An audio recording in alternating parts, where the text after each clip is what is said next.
A través de este primer registro empezamos a tener un monitoreo de esa familia, de esa persona, y tenemos activados una red de hoteles que a través de algo que llamamos auxilio habitacional, desde el momento cero en que se presenta el incidente, esta persona puede acceder a que esa misma noche en que ocurre el evento pueda tener dónde dormir.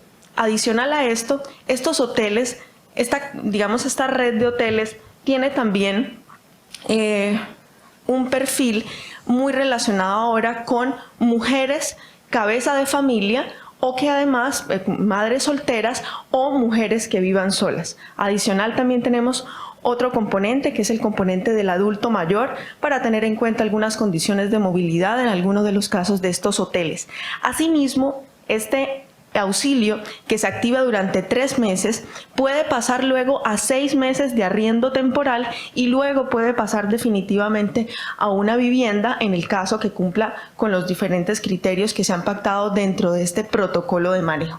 Esto nos ha permitido que estos desplazamientos primero tengan un componente muy humano, que adicional podamos encontrar una articulación entre las diferentes ofertas de la alcaldía y que desde la gestión del riesgo podamos encontrar un punto de partida para iniciar esta articulación, es decir, no hacerlo de las formas que tradicionalmente se hacían, y es que ellos nos remiten a nosotros, a las personas, para que puedan acceder a estos beneficios, sino que por el contrario somos nosotros quienes comenzamos a tener unas cifras y unos datos que nos permiten a nosotros, por el contrario, ser coordinadores y direccionadores de este tipo de políticas. Asimismo, todo esto va enmarcado en la política pública de protección a moradores, que tiene 3 tipos de protocolos y uno de ellos es el de riesgo. Es decir, todas las personas que por alguna u otra razón se han visto desplazadas por un factor de riesgo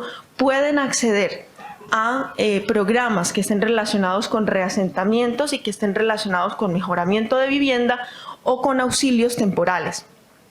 ¿Cuál es el problema ahora? El problema es que, a pesar de que Medellín ha querido que estos programas se puedan replicar en otras zonas cercanas, lastimosamente la financiación de este tipo de proyectos es bastante grande y se hace muy compleja para ciudades medianas. Sin embargo, lo que se está buscando es poder hacer ahora convenios con otros lugares, porque en Medellín ya digamos que el crecimiento o las zonas de bajo riesgo para nuevos proyectos de vivienda son muy escasos. Por ende, lo que buscamos ahora es poder ampliar estos beneficios a otros lugares donde ellos puedan tener espacio para los nuevos proyectos de vivienda de Medellín. Muchísimas gracias, Laura, por compartir esta experiencia, ¿verdad?, con un enfoque realmente innovador a nivel, por ejemplo, de la aplicación y el registro, ¿verdad?, de personas beneficiarias, y un papel muy importante de las autoridades locales, ¿verdad?, en la gestión del riesgo, que muchas veces, digamos, es complicado visibilizar, ¿verdad? Queríamos pasar ahora la palabra a Lisa Hernández, que es líder regional en el Global Network of Civil Society Organizations for Disaster Risk Reduction, GNDR. Y quería preguntarte, Lisa, ¿verdad? Como hemos visto el año pasado, hablábamos en la plataforma de Jamaica de los desafíos en el abordaje del desplazamiento.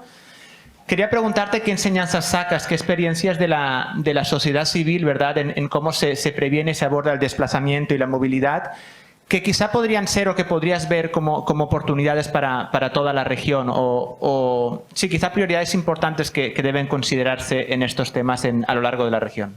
Gracias, Lisa. Gracias, Pablo.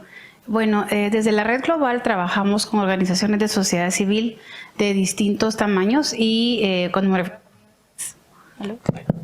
me refiero a tamaños es de diferente tipo de membresía con la que trabajamos, y voy a hablarles específicamente del ejemplo del proyecto Logrando un Desplazamiento Seguro, un proyecto que tiene financiamiento, actualmente todavía tiene financiamiento del Buró de Asistencia Humanitaria.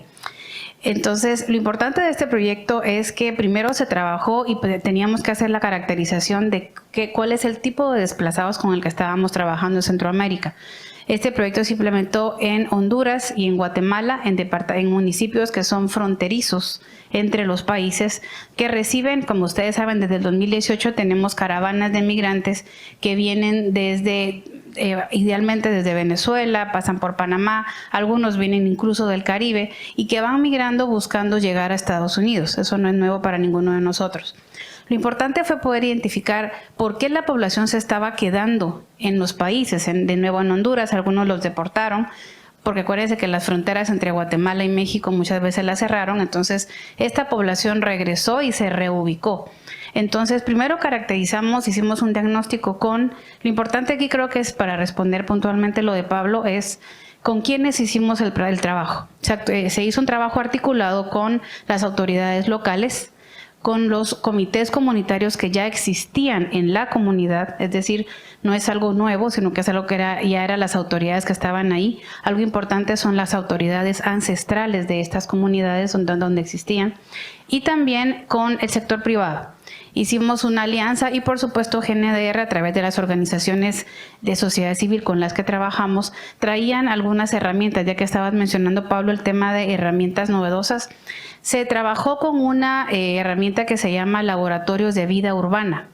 No es más que una consulta con la comunidad, donde nosotros lo que hicimos fue, entre los líderes, ubicamos cuáles eran las áreas que estaban más pobladas por la población que regresaba o que se quedaba en el camino.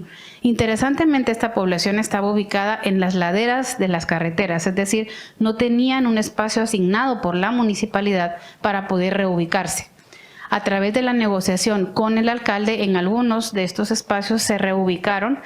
Lo interesante también es que mucha de esta gente no era solo gente que venía en la caravana, era gente que había sido desplazada por desastres, incluyendo deslaves en sus comunidades, inundaciones. ETA y OTA provocó que la gente realmente saliera de sus áreas de trabajo, cultivos que han sido pasados de generación en generación, donde muchas veces no tenían una escritura de la propiedad, porque acuérdense que lo que sabemos en trabajo de campo es que la gente sabe exactamente hasta dónde llega su parcela.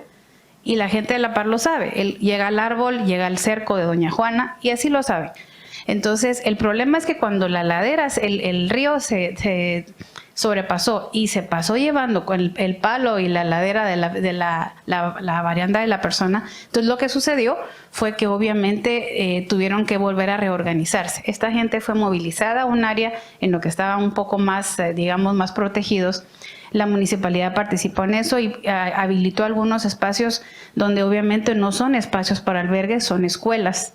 Son salones comunitarios en el mejor de los casos, con condiciones precarias muchas veces. Entonces, desde ahí empezó el diagnóstico. ¿Por qué la gente estaba migrando? Un buen porcentaje, más del 40% de los migrantes que estaban en El Salvador y en Honduras, migraron precisamente por desastres, porque no tenían dónde regresar. Así que se empezó a articular y a través de la herramienta de laboratorios de vida urbana lo que aprendimos es que necesitamos sentarnos con la gente para escuchar qué es lo que quieren hacer. El alcalde ya tenía identificado otro espacio que estaba más seguro para poder reubicarlos. Curiosamente, nunca le preguntaron a la gente si se quería ir para allá. Y cuando empezaron a ver, también participó la empresa privada, identificaron materiales que eran permanentes a pesar de inundaciones, son especializados para eso. Ayer estábamos hablando del tema de sistemas de alerta temprana y surgió por supuesto el tema de estos materiales de construcción novedosos, donde la ciencia y la tecnología se unen para poder dar respuesta en un sistema de alerta temprana donde la gente tiene un espacio protegido. Todo estaba articulado, pero faltaba el componente de la voz de la comunidad. Hicieron las casas, tuvieron el espacio y la gente no se fue. Entonces, ¿qué es el aprendizaje desde sociedad civil? Sentarse y platicar con la gente. La gente sabe qué quiere. Simplemente lo que tenemos que hacer es a través de innovación, a través de nuevas herramientas, como una consulta, que posiblemente la consulta no es lo nuevo, sino la forma de poder apoyarlos y la forma de poder aplicar esto es la forma en que se puede hacer sostenible la intervención. Entonces, incluso los sistemas de alerta temprana, la gente los tenía establecidos de forma precaria, si ustedes lo quieren, a través de un silbido, a través de un silbato, a través de que doña Juanita conocía a las señoras de La Par. Y siempre, interesantemente, y como lo sabemos, muchas de las mujeres de la comunidad sabían exactamente a dónde migrar, a dónde irse, dónde protegerse. Entonces, al regresar y volver a hacer la consulta, se tuvo que reubicar y, bueno, muchas de ellas regresaron a los espacios que ya estaban deslavados, porque es la verdad. Pero otros lo que hicieron fue tomar los aprendizajes de esos espacios y volver a proteger. Construyeron represas, construyeron otras cosas que podían funcionarles para estar más protegidos. No les va a prevenir del desastre, pero son personas que están conscientes de que están regresando a esa situación. Otros, al final, sí se reubicaron en el espacio que les cedió el alcalde.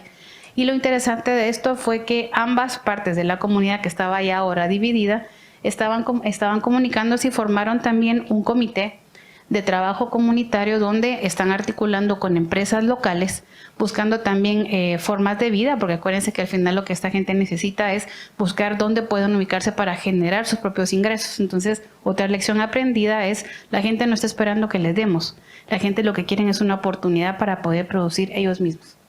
Muchas gracias. Muchísimas gracias por compartir esta experiencia, ¿verdad? En la que, como dices, recuperamos la necesidad de comunicar con las comunidades, ¿verdad? Y muchas veces las dificultades en los procesos de reubicación muchas veces derivan de esa falta de comunicación con las comunidades, ¿verdad? Que no tomar en cuenta sus aspiraciones, sus deseos, su situación.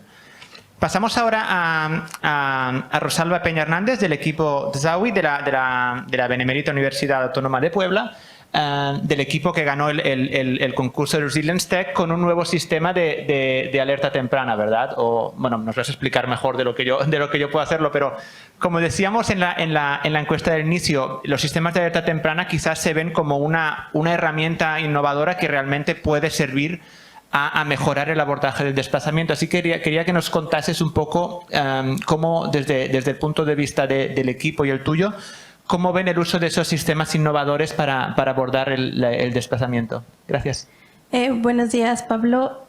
Justamente este proyecto, ahondando en él para que se conozca y el motivo de ganar este premio, es un proyecto integral que se desarrolla en México, el cual es un sistema de alertamiento temprano en el caso de inundaciones, y una de las características y de lo que nosotros consideramos es la parte fundamental es que trabaja con lo que ya existe y la propuesta de innovación.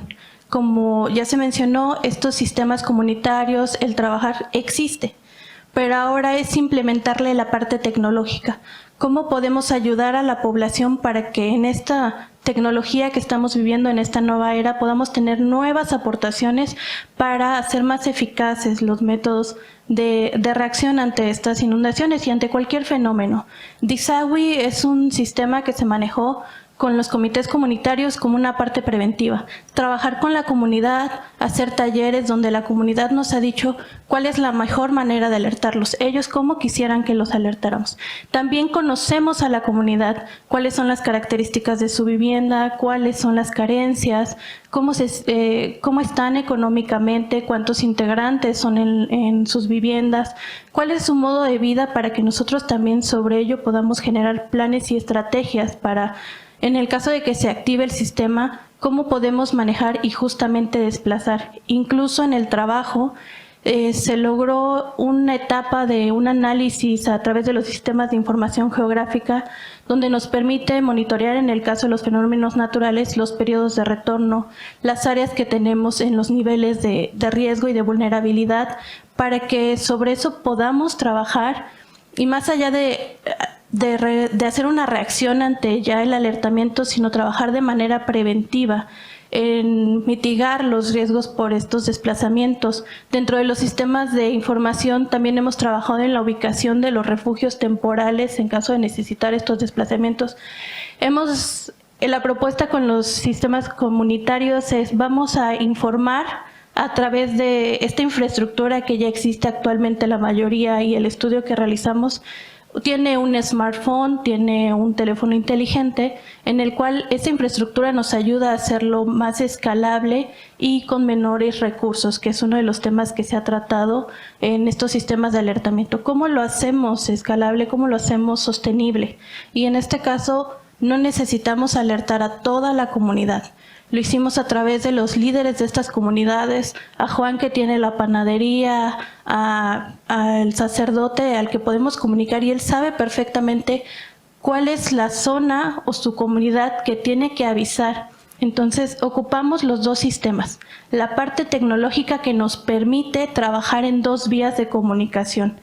Retomamos las cualidades y los conceptos que tiene la población, porque en el caso de México la población luego tiene algunas características en los fenómenos. Ellos identifican cuando ya viene una avenida de agua muy fuerte y en este sistema de 2 vías el usuario puede comunicarnos a nosotros y nosotros también en vía podemos comunicarle cuando ya tenemos un fenómeno que nos puede causar algún daño en ciertas zonas.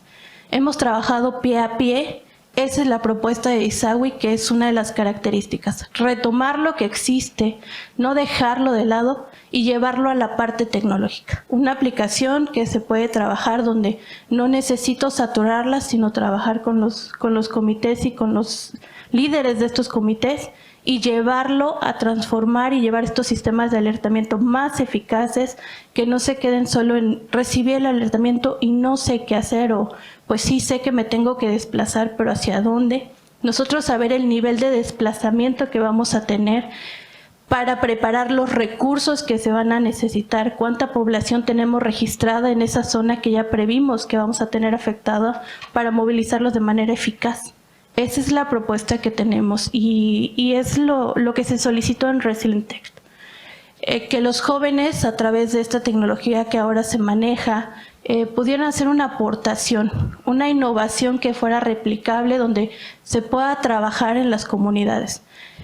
Aunque actualmente se trabaja en Huajuapan de León, que es una comunidad de Oaxaca al sur del país, esta propuesta es para trabajarla con otros fenómenos que no solo sea inundación.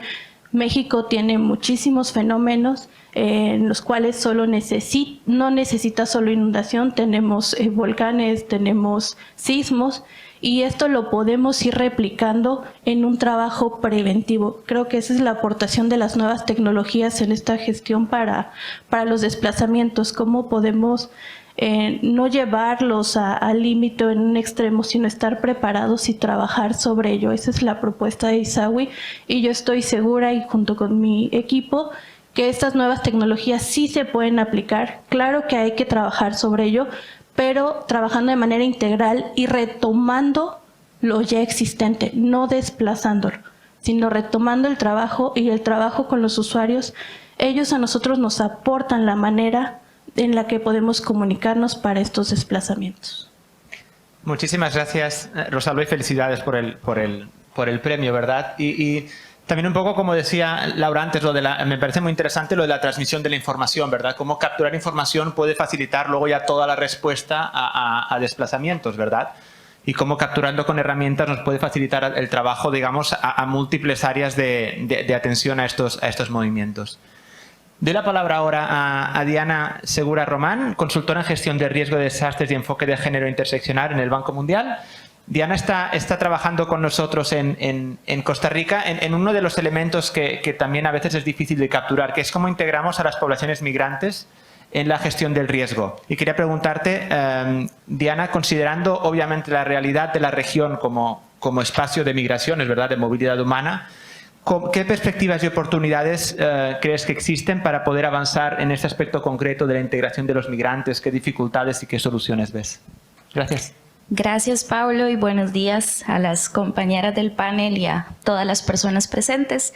Yo, además de ser consultora en gestión de riesgo y género interseccional para el Banco Mundial, soy cofundadora de una colectiva feminista que trabajamos específicamente sobre estos temas, en donde somos 4 compañeras, y a partir de esto es que conformo o soy parte de la mesa de gestión de riesgo de desastres allá en Costa Rica. Como parte de los esfuerzos y los espacios de articulación que acontecen en la mesa, estamos justamente, como bien lo decía Pablo, trabajando una estrategia de sensibilización para población migrante en gestión de riesgo de desastres junto con OIM Costa Rica. Me gustaría, para comentarles hoy, hacer también como un poco de recuento de ese proceso. Y es que justamente la estrategia fue formulada y está siendo ejecutada por parte de la mesa y la OIM, en donde tuvimos un proceso de discusión.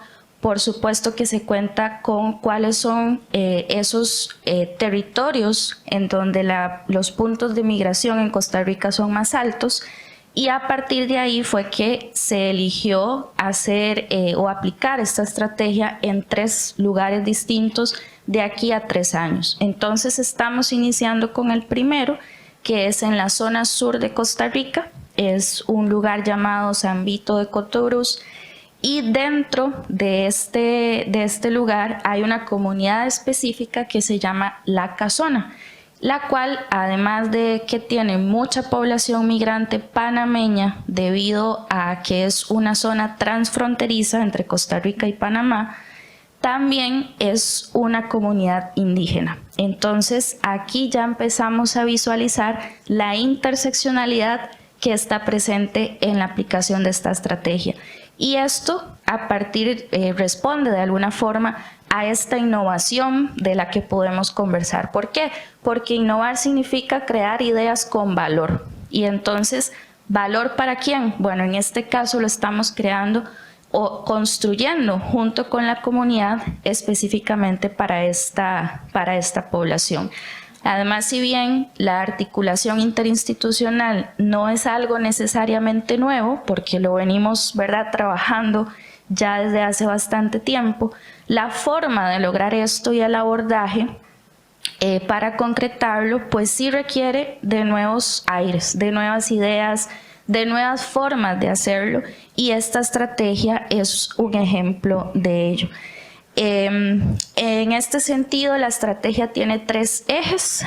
Uno de ellos fue la primera parte que ya concluimos, que fue el mapeo de riesgos y vínculos territoriales, porque también ha sido una oportunidad de empezar a cuestionarnos los mismos conceptos de la gestión de riesgo como tal que hemos estado repitiendo a lo largo del tiempo. Entonces, de repente, ya no es solo un mapeo de amenazas, ya no es un mapeo de vulnerabilidades, sino también de vínculos territoriales. ¿Cómo es la relación entre la población y el territorio? Porque si vamos a hablar de territorio, sí o sí tenemos que hablar de cómo las personas conviven en ese territorio, entendiendo además que desde esta perspectiva de población indígena hay una diferencia importante también, porque no es la misma forma. Luego el segundo eje, y es al que vamos a dar inicio y al que ya estamos en conversaciones, es la construcción de todos los elementos de comunicación que se van a usar en esta zona. ¿Por qué? Porque parte de la estrategia es, bueno, ¿cuántas personas saben leer? ¿Cuántas personas saben escribir? ¿Qué idiomas se tienen que utilizar? Porque en este caso además hay que respetar, por supuesto, la lengua de esta población indígena. Entonces se está trabajando para traducir cuestiones que incluso ya están creadas y otras que se van a crear a partir de esta experiencia. Y finalmente el último eje tiene que ver con fortalecimiento de capacidades, porque un principio básico y necesario que es importante que recordemos es cómo trabajamos para que las capacidades se construyan y se fortalezcan, pero queden en la comunidad. Porque no siempre el proyecto, los proyectos en los que estemos trabajando van a estar ahí. Los fondos, el tiempo son limitados. Entonces, como decimos en Costa Rica y posiblemente en algunos otros lugares, no se trata de darles el pescado, sino de enseñarles a pescar. Y por eso trabajamos en este fortalecimiento de capacidades, que a partir del mapeo que se realizó, nos dimos cuenta, por ejemplo, que uno de los temas que vamos a trabajar con esta comunidad son los sistemas de alerta temprana, que da la casualidad de que de alguna forma ya hay un elemento incipiente, por decirlo de alguna forma, y es que existe un chat de personas de la comunidad que están en los diferentes niveles del río, que se van avisando cuando el río está en aumento, si hay muchas lluvias y tal, porque es una zona con un alto riesgo de inundación y deslizamientos. Y justamente esto hizo que fuera la comunidad elegida. Entonces, todo esto nos lleva a seguir articulando, porque, por ejemplo, y hoy en la mañana casualmente logramos recibir la respuesta positiva de que vamos a contar con una veterinaria también para hablar de gestión de riesgo y protección animal, que es también otro elemento importante para esta comunidad. ¿Por qué? Porque no solo se trata de cómo puedo salvarme yo y a mi familia, sino también que hay animales domésticos, hay animales que también me dan de comer. Entonces necesitamos diferentes abordajes, diferentes temáticas y diferentes articulaciones. Cabe señalar que debido a que de una u otra forma es un reto para todas las personas que estamos ahí trabajar con población migrante, entonces también estamos coordinando una capacitación al equipo que va a dar todo el fortalecimiento de capacidades. ¿Con quién? Con una de las lideresas comunitarias de esta comunidad. Entonces ella nos va a hablar, por ejemplo, de cómo es su idiosincrasia, su cultura, todos estos elementos que es necesario que tomemos en cuenta para adecuar inclusive los ejemplos que vamos a dar. Porque, por ejemplo, en mi caso, mi profesión base es psicología, entonces voy a estar también trabajando con la comunidad una capacitación de primeros auxilios psicológicos, pero de repente no es lo mismo que yo puedo venir a hablar con ustedes de primeros auxilios psicológicos a lo que podemos ir a hablar en una comunidad indígena. Y no por un tema de restarle valor o de que no van a entender, no se trata de eso, sino de que es importante respetar esas diferencias y considerarlas a la hora de trabajar estos temas. Y ya para terminar, quiero destacar el papel del gobierno local, que ha sido un eje importantísimo en esto, porque la estrategia se está llevando a cabo, como bien lo decía, entre la mesa, la OIM, pero también el trabajo y la articulación con el gobierno local y la Comisión Nacional para la Prevención de Riesgos y Atención de Emergencias de Costa Rica ha sido vital. Con ellas estamos un equipo de 5 personas liderando la aplicación de la estrategia, pero, como decía anteriormente, articulando con las diferentes instancias necesarias a partir del mapeo que se realizó para poder llevar a cabo la estrategia. Entonces, esto sería. Muchísimas gracias, Diana, por compartirnos esta experiencia en la que también resaltan cosas que ya hemos, ¿verdad?, que otras colegas también han estado mencionando, como la necesidad de considerar a la comunidad en su diversidad, ¿verdad?, y todos los diferentes procesos y dinámicas que la cruzan, y utilizar también conocimiento y saberes locales, ¿verdad?, que también mencionaban colegas como Rosalba. Acabamos con nuestro grupo de panelistas con Nadia Ortega. Ella es coordinadora regional en gestión de riesgo de desastres, cambio climático y medio ambiente en la Federación Internacional de la Cruz Roja. Bienvenida, Nadia. Gracias, Pablo. La Federación Internacional me parece que ha sido realmente una fuerza de innovación, ¿verdad?, en el abordaje de desastres y en parte, digamos, de manera envidiable, digamos, tienen una gran dinámica, digamos, de crear y probar nuevas herramientas, por ejemplo, a nivel de acción anticipatoria, de financiamiento basado en pronósticos. Quería preguntarte si nos podrías dar un poco de información sobre estas nuevas herramientas, cómo ves, digamos, su desarrollo, las oportunidades que representan para la región. Gracias. Muchas gracias, Pablo, por la invitación. Gracias a todos por estar aquí en este panel. Pues para nosotros como federación y junto con las 192 sociedades nacionales con las cuales trabajamos a nivel mundial, pues para nosotros es una prioridad abordar el tema de cambio climático, medio ambiente y también el tema del desplazamiento y darle realce a este tipo de temas donde cada vez son más las personas que se ven forzadas a desplazarse por culpa del cambio climático. Es una de las prioridades que decidimos abordar en la Estrategia 2030 y estamos definitivamente abocados a desarrollar nuevas soluciones, colaborar para precisamente abordar estos desafíos.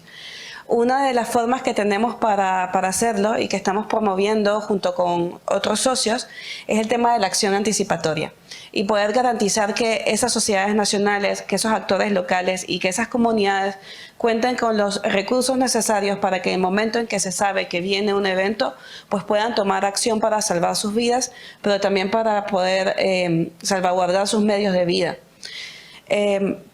Para ello desarrollamos lo que se conoce como protocolos de acción temprana, que es ponernos todos de acuerdo a nivel gubernamental, también a nivel de protección civil, de sociedades nacionales y también de comunidad.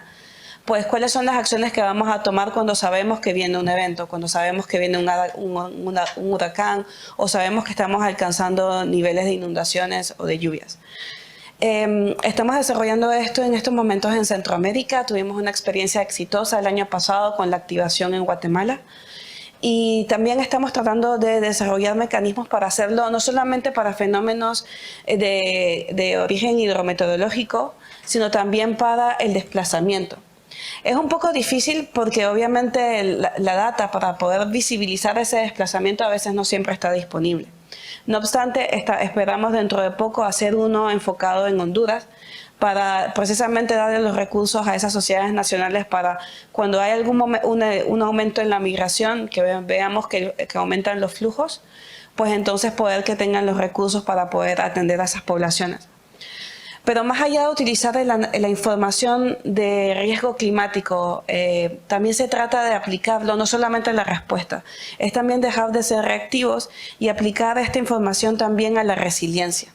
Y es ahí donde la Federación está promoviendo el enfoque de hacer programación climáticamente inteligente.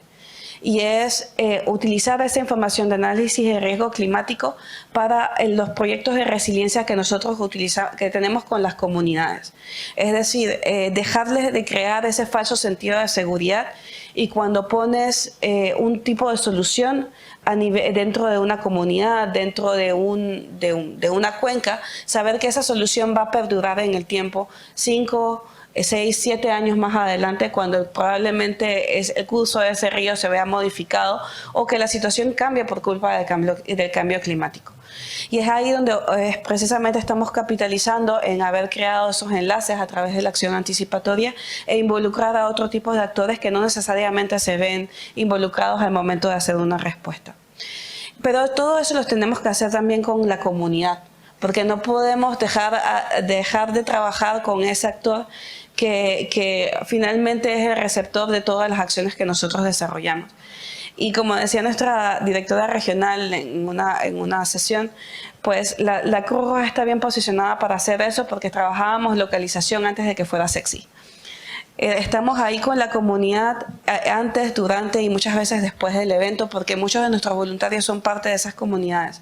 Así que para nosotros lo que tratamos de buscar es desarrollar metodologías que le permitan a esas comunidades tomar decisiones y que sean sencillas para que sean replicables y que luego también puedan ser aprovechadas por otros actores que quieran trabajar y quieran medir la resiliencia para que entonces el proceso sea integral y que pueda obviamente permear, sea replicable, no importa si tengas un financiamiento de $1 millón o solamente tengas 10 pesos para hacer la acción.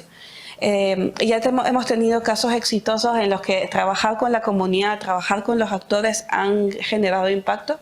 No sé si tuvieron la oportunidad, pero con Cruz Roja Mexicana tenemos un proyecto en Tabasco en la que se comenzó a trabajar hace 10 años y hemos logrado un fortalecimiento. Recientemente se hizo un estudio que les invito a ver con la Fundación ZSUDIC, precisamente donde se vio que integrar a todas estas personas dentro del proceso de la respuesta y también integrar la información climática que se generaba, pues ha permitido que al pasar de los años haya habido un progreso. Es importante que midamos porque obviamente sin medir tampoco podemos mostrar resultados y no podemos saber si nuestras acciones fueron efectivas o no.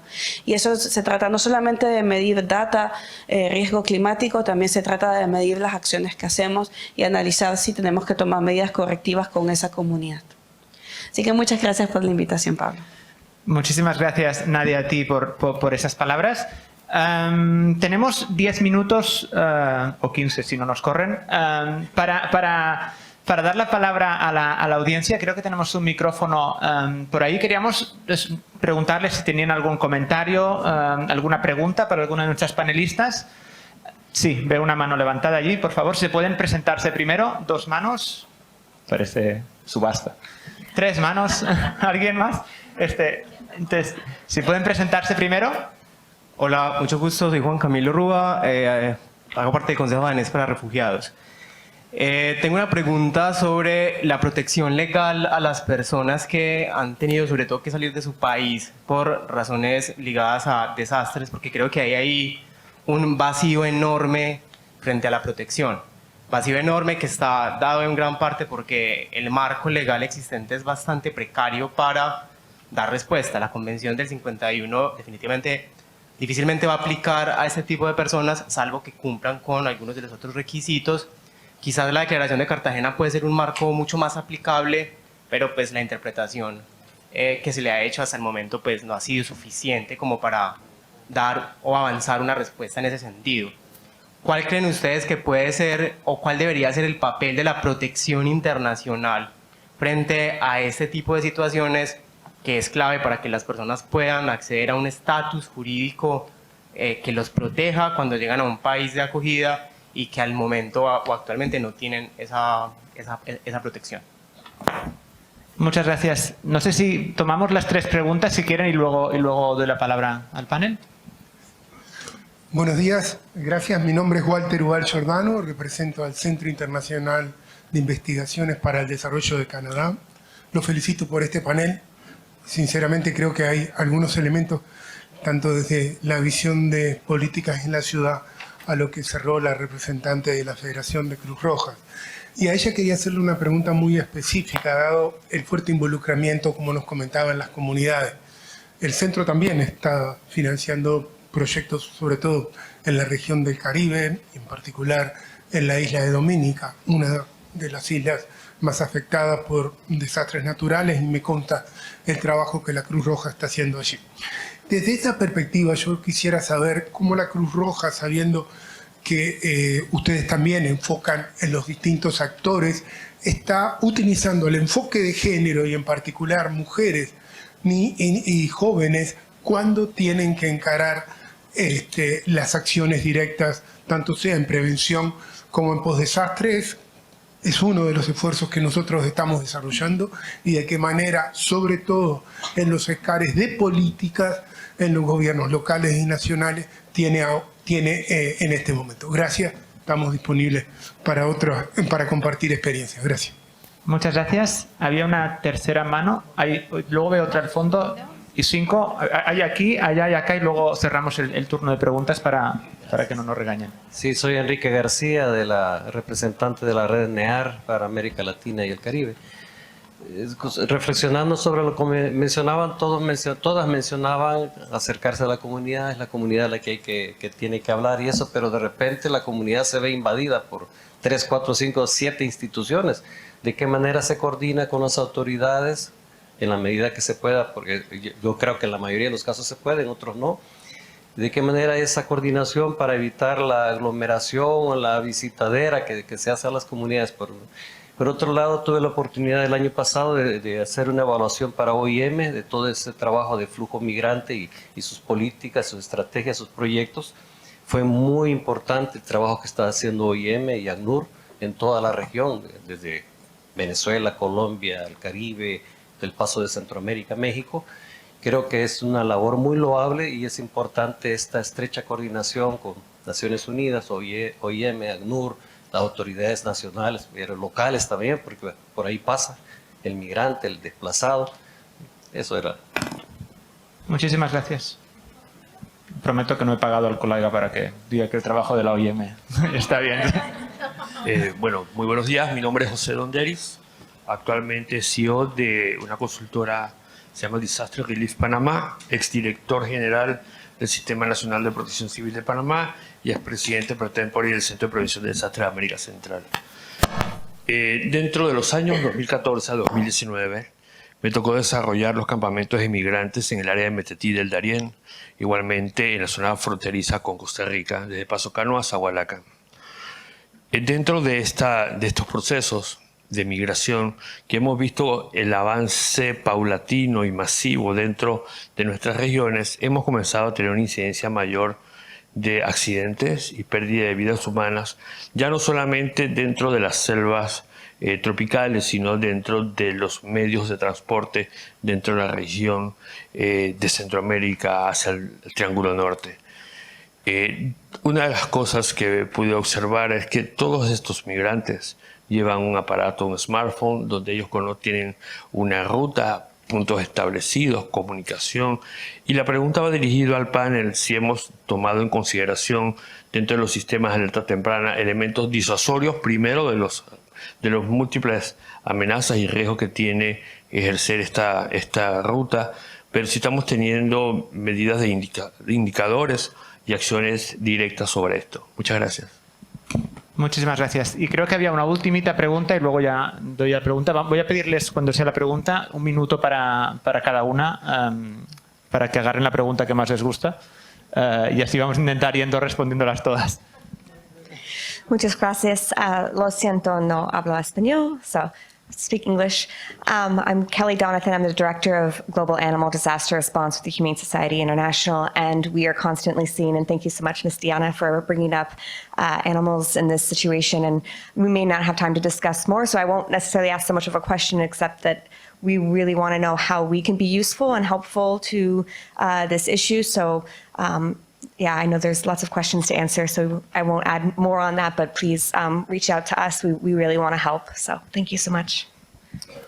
Thank you so much. And I'll just take a second to say that I think we're seeing an increased, hay interpretación.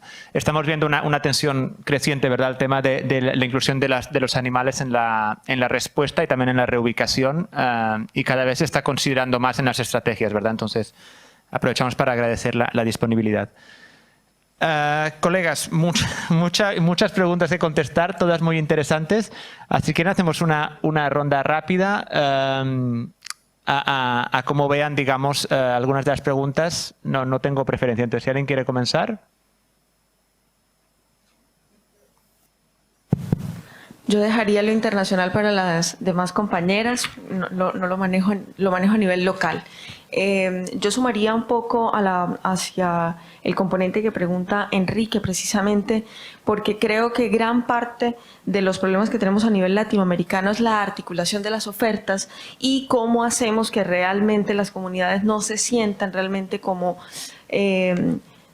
digamos, como es esta repetidera, ¿cierto?, de formatos, de protocolos, de cosas, porque realmente lo que hacemos también con eso muchas veces es mostrar debilidades desde la institucionalidad, ¿cierto? Pero ustedes ya habían venido, ya habían recogido su información, ¿por qué otra vez, nuevamente? Y yo lo que considero que allí es cuando la tecnología, digamos, que cobra un papel fundamental, y es tener sistemas de información integrados, sistemas de información que todos podamos utilizar y que de una u otra forma se pueda consultar de forma rápida. Cada vez, le puedo contar la experiencia de Medellín, nosotros tenemos un sistema de información de registro de emergencias que se llama CIRE, y en este registro, además de las fichas técnicas que se llenan y que además es el mismo sistema donde los bomberos hacen su formato único de registro de incidentes, y que es el misma sistema donde la Comisión Social le hace toda esta caracterización sociodemográfica a la familia que se ha visto afectada. Todo el cruce de esta información nos permite tener unos mapas de georreferenciación que también con el tiempo permite ver el desplazamiento que ha tenido esa misma familia, porque ha sido atendida en este barrio, pero 2 años después vive en otro barrio y 2 años después pasó a otro. Todos con características similares y todos en puntos de alto riesgo. Entonces, lo que creo es que cada vez tenemos que tender a tener más sistemas de información integrados y compartidos, y por ende también saber que este tipo de comunidades hay que hacerles un monitoreo a nivel, digamos, de georreferenciación que nos permita ir ubicándolo. Esto desde una perspectiva local, ya desde una perspectiva, digamos, internacional, las compañeras pues son expertas en ello. Muchas gracias, Laura. ¿Más comentarios, Lisa? Bueno, un poquito de eso y un poquito de ti, con el tema de la identificación. Bueno, creo que es importante conocer que la articulación con algunas de las organizaciones que son las garantes en este caso de los derechos humanos, creo que es importante hacerlo. Estas poblaciones desplazadas que son reubicadas, muchas de ellas salen ni siquiera con papeles de identificación. los dejan en la casa, se perdieron en el desastre. Entonces, articular con el ente rector del país. También existen, en algunos casos, hay visas temporales en algunos países donde permiten que la gente pueda sacar su papelería, pero creo que el rol que juega ahí la autoridad local es muy importante para que las personas primero puedan tener acceso a ser identificadas. Hablamos de algo que normalmente no mencionamos y creo que este es el elefante del cuarto, y es la niñez migrante no acompañada. Son muchísimos los niños que viajan. No le vas a decir a un muchachito de 6 años, muchas veces ni se recuerda quiénes son sus papás. Entonces, ahí es donde juega un papel importante los servicios de protección social, donde ellas tienen un rol importante en el acompañamiento psicológico de estos procesos y donde definitivamente es importante incluir a otros actores en la discusión. Para lo que decía Enrique, nos ha pasado muchas veces con los actores de sociedad civil, particularmente de la red, que llegamos 4 o 5 organizaciones de base comunitaria a la misma área. Obviamente, la idea es dar respuesta humanitaria conjunta. Y por supuesto que el garante es la autoridad, y también Cruz Roja siempre está apoyando. Hay también formatos de la Cruz Roja más locales, por ejemplo, como la Cruz Verde hondureña. Entonces, ¿qué pasa con esto? Lo importante ahí es consultar a la comunidad. Tenemos muchas comunidades donde es la comunidad la que dice quiénes pueden trabajar con ellos. Se hace como una oferta, digamos, va a sonar como mercado, pero se hace como una oferta de los servicios que puede ofrecer la organización, y es la comunidad la que elige con quién desea trabajar. Entonces es la comunidad la que dice, me interesaría abordar el tema, por ejemplo, de poder restaurar los medios de vida. Hablaba la compañera atrás del tema de las aves de crianza. Muchas veces las personas no solamente tienen animales domésticos, sino animales de crianza, que son al final su medio de subsistencia muchas veces, y de intercambio o trueque para poder seguir adelante. Entonces creo que lo importante es, de nuevo, consultar a la comunidad, pero también la comunidad muchas veces sabe perfectamente qué ofrece cada organización. Entonces, el tema de la identificación es importante, y el tema de saber qué vamos a presentarle a la comunidad, qué vamos a plantearle, qué valor agregado le da esta organización comparado con la otra. Creo que es importante tomarlo en cuenta, y ya se han hecho ejercicios sobre eso. Existe una herramienta particular que se llama Words into Action, que son palabras en acción. Es una herramienta que se desarrolló en la plataforma de desplazamiento en desastres, y que lo que hace es como ordenarnos un poco. Recuérdense que también hay un criterio, ya voy, donde lo que hacen es, muchas veces estamos poniendo a la población desplazada en espacios donde ya existe gente, donde muchas veces no son aceptados. Entonces, mucho de eso también es hacer un poco de concientización en las mismas comunidades a donde pensamos reubicar a esta gente, porque no es en cualquier parte que les van a dar espacio ni bienvenida. La gente no puede vivir en silos, la gente tiene que vivir en comunidad. Entonces, también la consulta con las otras comunidades es muy importante para saber, primero, si están dispuestos a trabajar con ellos, a aceptarlos, porque si no, luego se ven desplazados de nuevo, precisamente por la poca aceptación de la otra comunidad en la que están. Gracias. Muchísimas gracias, Lisa. Y solo en un segundo me hace pensar en también las dinámicas que cada vez surgen más de cambio climático, movilidad y conflicto, ¿verdad? Y como decías, ¿verdad? Hay que también tomar en cuenta, digamos, los escenarios de conflicto o violencia en algunas comunidades, ¿verdad? Y cómo interactúan con las otras dinámicas. Como quieran. Vamos en orden si quieren. Okay. Rosalba. Bueno, yo de este lado, respecto a la pregunta de cómo vamos a ocupar esta tecnología que ya está en el desplazamiento, una de las cosas que vemos que pueden servir, lo que les planteaba, es la comunicación a 2 vías. Y en esta generación de estadísticas, ¿cómo podemos ver a la persona, como bien lo mencionaba, ya trae un smartphone, que es la manera en que se comunica, en lo que trae, que estos sistemas nos puedan apoyar a tener una estadística e indicadores de cómo se va desplazando en un sistema de ayuda? ¿Por qué territorio? Porque en estos sistemas de alertamiento la intención es trabajar sobre estas zonas, incluso verlo si está yendo hacia el lugar indicado, porque como ya se mencionó, las condiciones en un refugio, yo a una familia le puedo dar un refugio, pero quizás no sea bien aceptado o no sea bajo las condiciones con las que él está acostumbrado a vivir, y dice, yo mejor me voy para este lado, y como yo tengo un esperado en este punto de el 70% de la población que desplacé y me llega el 50%, o hacia qué rumbo va o cómo se va manejando. Entonces, esa es la idea, de que esta tecnología, esta infraestructura, no montar más, porque el recurso es, en la mayoría de los casos, es limitado, sino aprovechar que esta herramienta que tienen, vamos a brindarles apoyo, logística, verlos cómo se desplazan y estos indicadores hacia dónde van en estos desplazamientos, no solo locales, sino internacionales, porque muchas veces siguen siendo a distintas distancias y es ahí donde en el pasar de los territorios se va perdiendo la información o vamos perdiendo el rumbo de dónde se están desplazando. Eso es el aporte que puede tener estas tecnologías que ahora pues ya satelitalmente podemos ubicarlos y hacerlos entender el beneficio de esto en un apoyo, si no local, de la población donde vienen hacia donde se dirigen. Muchas gracias. Me están haciendo el signo ya de cortarme el cuello. Entonces, un minutito, Diana, un minutito, Nadia. 2 elementos muy concretos para el tema de la regularidad en las personas migrantes. Me parece importante, y Cotobruz es un caso específico, de acudir también con la ayuda del sector privado. Cotobruz es una zona transfronteriza en donde muchas personas migran por la recolección de café en ciertas zonas del país, en ciertas, épocas del año, y justamente por la pandemia, con todas las regularizaciones que se dieron, fue el sector privado cafetalero de la zona el que logró tener un permiso para estas personas pudieran pasar sin ningún problema. Y esto además hizo que actualmente se esté llevando a cabo un proceso de cedulación a las personas que todavía falta como esta parte. Sin embargo, dentro de la estrategia nosotros no nos fijamos en el tema de si la persona o no tiene algún proceso de regularización o no, porque al final son personas que necesitan cosas.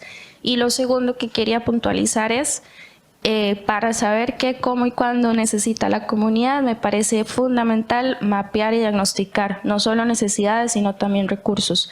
Y dentro de la estrategia, por ejemplo, estamos trabajando no solo con el gobierno local, sino con una figura local de la comunidad, que es la Asociación de Desarrollo Estratégico, y en este caso como población indígena, con el Consejo de Ancianos. Muchas gracias. Diana, Nadia, un último punto.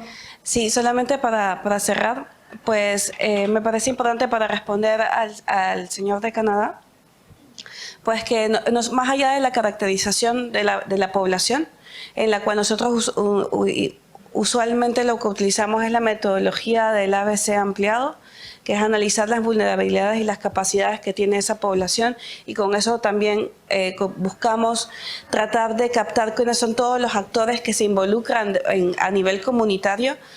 También tratamos de darle el enfoque de Community Engagement and Accountability, tratar de desarrollar mecanismos con los cuales esa comunidad se pueda comunicar con nosotros, porque probablemente si hacemos un grupo focal vamos a tener participación de una u otras personas, pero es también tratar de ir más allá, hacer mecanismos para que esas mujeres o aquellos grupos que no necesariamente tienen la visibilidad en estos espacios comunitarios también nos puedan hacer llegar su voz.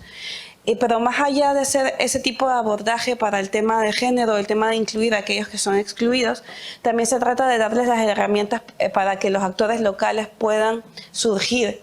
Es decir, darles las herramientas para que se conviertan en técnicos, para que se conviertan y formen parte del proceso de decisión a nivel operativo, formen parte de estos equipos de emergencia, y por eso tenemos un programa regional para desarrollar ese tipo de capacidades abierto para todos. Y ya para finalizar con el señor Don Devis y con el comentario que hizo el colega de NRC, pues si bien es cierto, nosotros como movimiento no necesariamente tenemos injerencia en el estatus migratorio de las personas a las cuales atendemos, pero sí podemos abordar el tratar de darle una calidad el servicio que nosotros proveemos, y por eso tenemos un enfoque de desarrollar Humanitarian Service Points, donde tratamos de brindar a las personas desplazadas un alto nivel de atención, no solamente primeros auxilios, sino también darle ese tipo de soluciones. Y eso está basado también en haber escuchado a esas poblaciones que nosotros atendíamos, darles acceso a que conecten un teléfono, darles acceso a la información para que sepan en la ruta pues dónde podrían buscar más asistencia, y también hasta como no son un proceso estandarizado, no es como un camioncito, sino que también a veces son espacios, también incluso poder conectar con otros tipos de instituciones que les pueden dar lo que nosotros no necesariamente les podemos brindar. Gracias. Muchísimas gracias. Quería pedirles a todos un aplauso para nuestros panelistas. Laura, Lisa, Rosalba, Diana, Nadia, muchísimas gracias. Esperamos que la sesión haya sido interesante y pueden asaltarlas con preguntas a la salida también, porque nos es un poquito corto. Muchas gracias a todos.